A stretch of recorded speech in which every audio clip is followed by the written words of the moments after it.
recipientes sellados que al paso de los siglos revelan sus misterios. Tesoros ocultos que guardan el acontecer humano a través de los años. Desde la antigua Babilonia hasta el espacio exterior, las cápsulas del tiempo. Sonora en la Revolución Mexicana.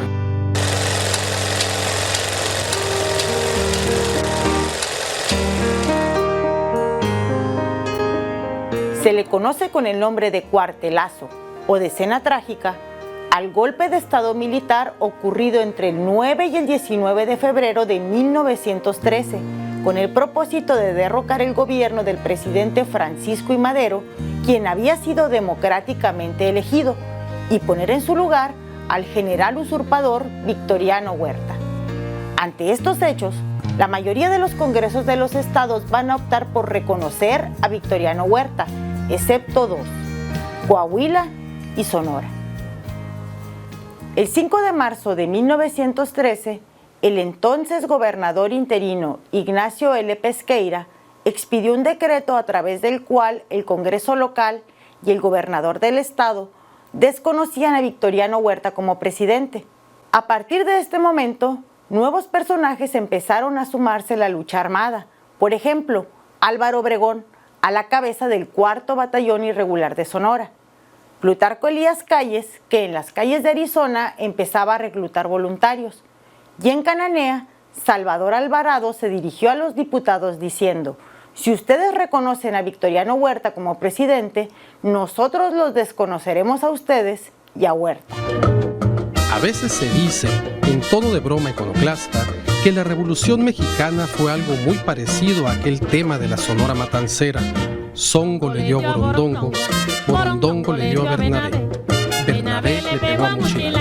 Pero lo cierto es que, si bien es real que nuestros caudillos de entonces tendían a eliminarse los unos a los otros, las condiciones en que ello ocurrió resultaban bastante más complejas y dramáticas que los que una simple asociación chistosa podría sugerir.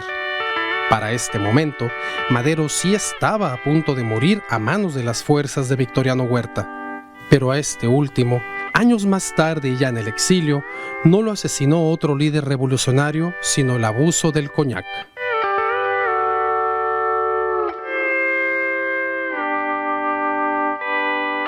Bueno, pero volvamos al principio de toda esta historia.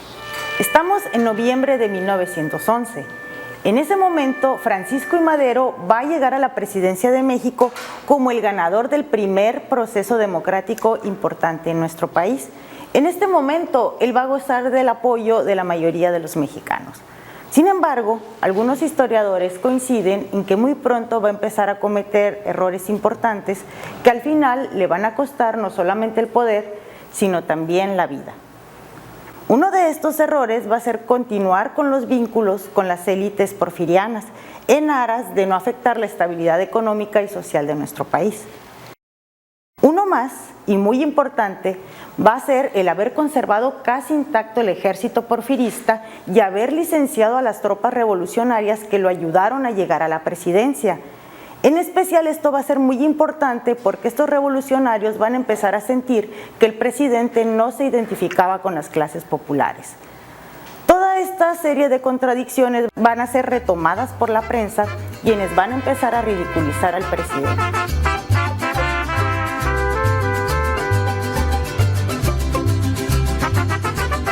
Además, el encarcelamiento del prestigiado general porfirista Bernardo Reyes y de Félix Díaz, sobrino del antiguo presidente Porfirio Díaz, fueron el pretexto perfecto para que los opositores a Francisco I. Madero, junto con los militares y apoyados por Henry Lane Wilson, embajador de Estados Unidos en ese momento, a quien por cierto se le recuerda como el peor embajador de este país en México, organizaran una sonada militar que va a concluir con la destitución, encarcelamiento y asesinato del presidente Madero y de José María Pino Suárez el 22 de febrero de 1913.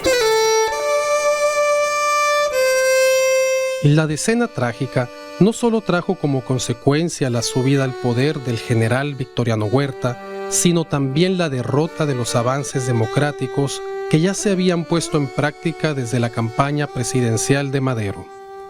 Para dar legitimidad al cuartelazo, Huerta hizo que Pedro Lascurain, secretario de Relaciones Exteriores, asumiera la presidencia de manera provisional por ser el tercero en la línea sucesoria. Lascurain designó a Huerta como secretario del Interior y su presidencia solo duró 45 minutos. Renunció y entregó el poder a Huerta en una sesión extraordinaria en medio de la noche. En un congreso rodeado por las tropas leales a Huerta, los legisladores aprobaron la designación.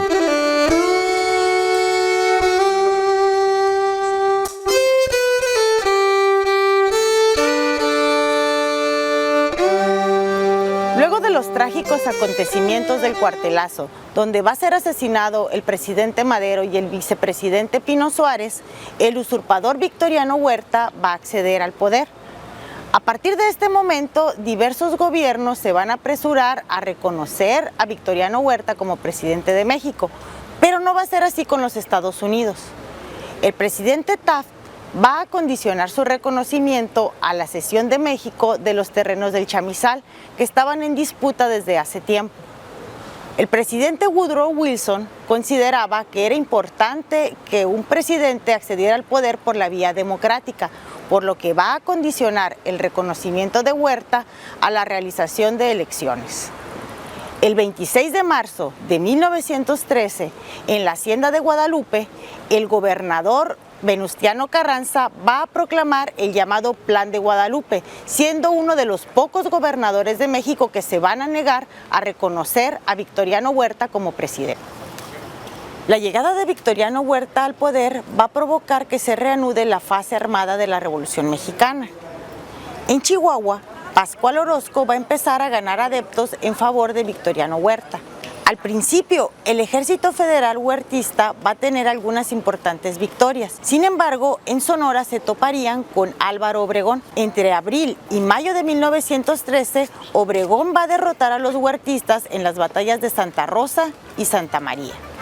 A partir de entonces, empezaría con una racha de victorias que no terminaría.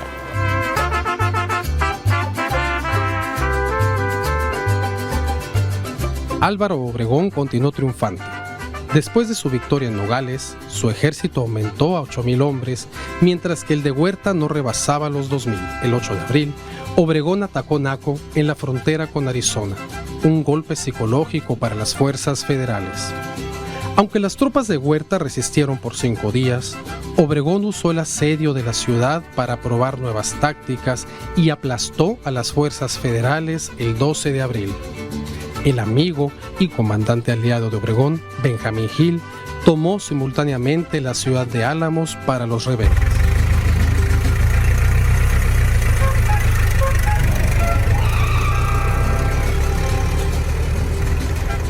El 20 de septiembre de 1913, Álvaro Obregón sería nombrado general en jefe del Ejército del Noroeste por Venustiano Carranza.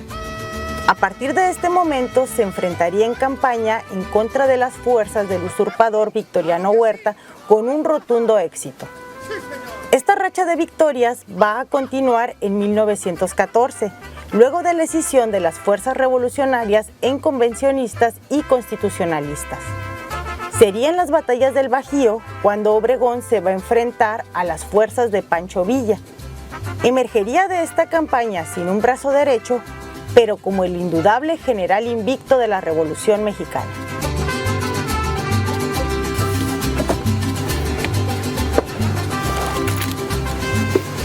Muchos se han preguntado el porqué del éxito de la División del Noroeste. Algunos lo atribuyen a la personalidad de su general, Álvaro Obregón, a quien denominan como un caudillo. Otros le dan importancia al hecho de que la mayoría de los combatientes provenían de una tradición de autodefensa muy ligada a la Guardia Nacional del siglo XIX. También hay que tomar en cuenta que muchos de estos soldados eran yaquis y mayos con bastante experiencia en batalla. Otra cosa muy importante es que el general Álvaro Obregón daba bastante importancia a cuestiones de estrategia y logística, además de que era muy receptivo a la nueva tecnología de la guerra, como por ejemplo el uso de loberas o la utilización del biplano Sonora para realizar uno de los primeros bombardeos aéreos de la historia militar.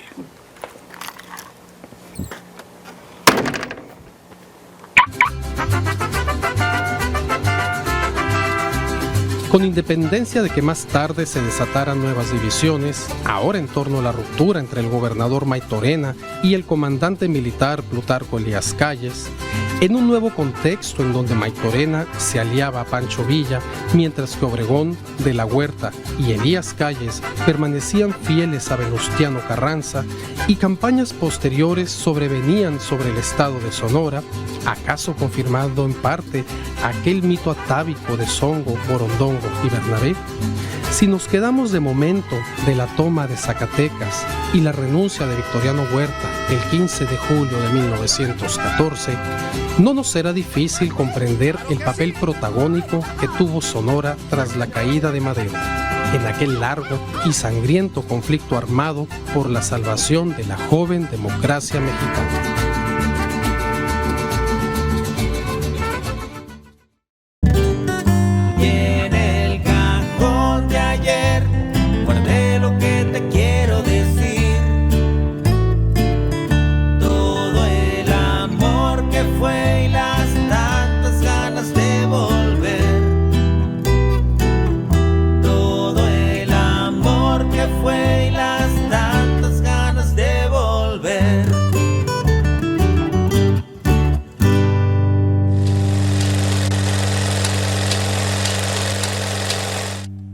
Gobierno de Sonora, tierra de oportunidades.